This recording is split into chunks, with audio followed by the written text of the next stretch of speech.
பற்றி பார்ப்போம். குற்றங்கள் அப்படிங்கிறது வந்து பார்த்தீங்கன்னா, பவணந்தி முனிவர் வந்து நன்னூலில் வந்து சொல்லியிருப்பார். நம்ம எந்த ஒரு செயலுமே வந்து குற்றமில்லாத செய்யணும்னு தான் நம்ம பார்ப்போம். சரிங்களா? அப்போ வந்து ஒரு நூல் ஈற்றணும் அப்படின்னு பார்த்தீங்கன்னா, அந்த நூல் வந்து ரொம்ப நாள் வந்து பயனுள்ளதாக இருக்கணும், எல்லாத்துக்குமே பயன்படக்கூடியதாக இருக்கணும், நெடுங்காலம் நிலைச்சிருக்கணும் அப்படின்னு நினைப்போம் நம்ம. அப்போ அதுக்கான காரணம் எப்படி இருக்கணும்?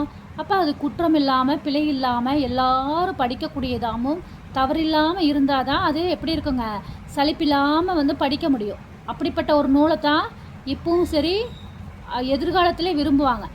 அப்படி ஒரு நூலை அமைக்கணும்னா சில குற்றங்களை வந்து தவிர்க்கணும் அப்படின்னு சொல்லி சொல்கிறாங்க. அப்போ நன்னூல் பவணந்தி முனிவர் வந்து 10 குற்றத்தை சொல்கிறாங்க. அதில் ஒன்று வந்து பார்த்திங்கன்னா குன்றக்கூறல். எந்த இடத்துல நம்ம பொருளை விலக்கி சொல்லணுமோ அந்த இடத்துல நம்ம என்ன பண்ணுவோம், சுருக்கி சொல்லிட்டு போயிட்டே இருக்கிறோம். அது வந்து தப்பு. அதை வந்து மாற்றிக்கணும். ரெண்டாவது வந்து மிகைப்பட கூறல் அப்படின்னா, எளிதில் அவங்களுக்கு விளங்கும், எளிதில் அவங்களுக்கு புரிந்து கொள்ளக்கூடியதாக இருக்கும். அதை வந்து நம்ம விரித்து பேசுறது, விரித்து பொருள் கூறுதல், அது வந்து தவறு. மூணாவது வந்து பார்த்துட்டிங்கன்னா கூறியது கூறல். நம்ம கூறியதை முன்னாடி சொல்லியிருப்போம், அந்த விஷயத்தையே வந்து நம்ம என்ன பண்ணுவோம், பயனே இல்லாத இடத்துல திரும்பி அதை வந்து சொல்லியிருப்போம், அது வந்து தவறுங்கிறாங்க.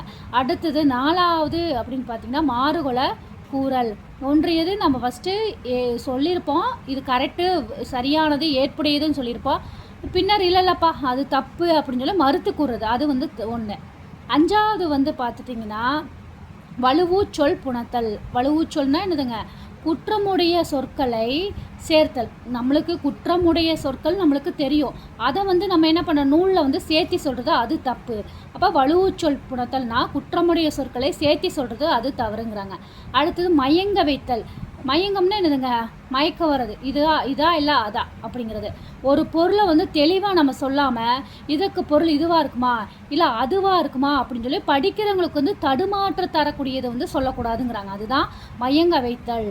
அடுத்தது 7வது வந்து பார்த்திங்கன்னா வெற்றென தொடுத்தல்.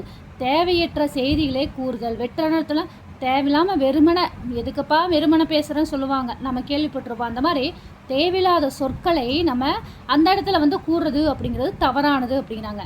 8வது அப்படின்னு பார்த்துட்டிங்கன்னா மற்றொன்று விரித்தல். அப்போ சொல்ல தொடங்கியதை பாதியில் விட்டு வேறொரு பொருள் பற்றி பேசுதல். நம்ம ஒரு பொருளை பற்றி சொல்ல வந்துட்டோம், அதை வந்து அங்கே வந்து அதை வந்து அப்படியே ஸ்டாப் பண்ணிவிட்டு நம்ம வேற ஒரு பொருளை வந்து சொல்ல ஆரம்பிக்கிறோம், அது வந்து என்னதுங்க, சொல்ல வந்ததை சொல்லாமல் மற்றொன்றது வந்து சொல்கிறது, அதுதான் மற்றொன்று விரித்தல் அப்படிங்கிறது. அடுத்து 9வது வந்து பார்த்திங்கன்னா சென்று தேய்ந்திருதல் அப்படிங்கிற. தொடக்கத்தை சிறப்பாக அமைத்து பின் சிறப்பின்றி முடித்தல்.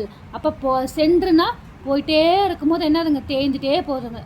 சொல்லுவாங்களே உடஞ்சி போன டேப் ரெக்கார்டு மாதிரி பேசாதுங்கிறாங்க. அந்த மாதிரி வந்து சொல்ல வந்ததை சொல்லிகிட்டே போயிட்டு இருக்கும்போது கரெக்டாக இருக்கும், முதல்ல சொன்னது கரெக்டாக இருக்கும், ஆனால் போக போக போக போக என்ன ஆயிருங்க, தேஞ்சிட்டே போகிற மாதிரி இருக்குது. அதுதான் சென்று தேய்ந்திருதல். நின்று பயனின்மை.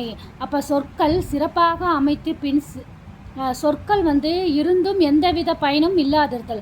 அந்த இடத்துல வந்து ஒரு சொல் இருக்குது அப்படின்னா அந்த நூலில் வந்து தேவையில்லாமல் அந்த சொற்கள் இருந்தனா அது வந்து என்ன ஆயிருங்க, பயனே இல்லை. அது ஒரு சொல்லை வந்து சொன்னோம்னா அதுக்கு அங்கே பயன் இருந்தால் மட்டும்தான் சொல்லணும், இல்லைன்னா அதுக்கு என்னதுங்க, அங்கே இருந்தாலும் பயன் இல்லாமல் தான் இருக்கும்.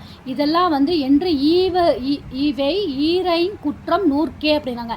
இந்த 10 குற்றத்தை நீக்கிட்டோம்னா சிறந்த ஒரு நூலை வந்து எழுத முடியும்னு சொல்லிட்டு பவணந்தி முனிவர் வந்து தன்னுடைய நன்னூலில் வந்து சொல்லியிருக்காரு.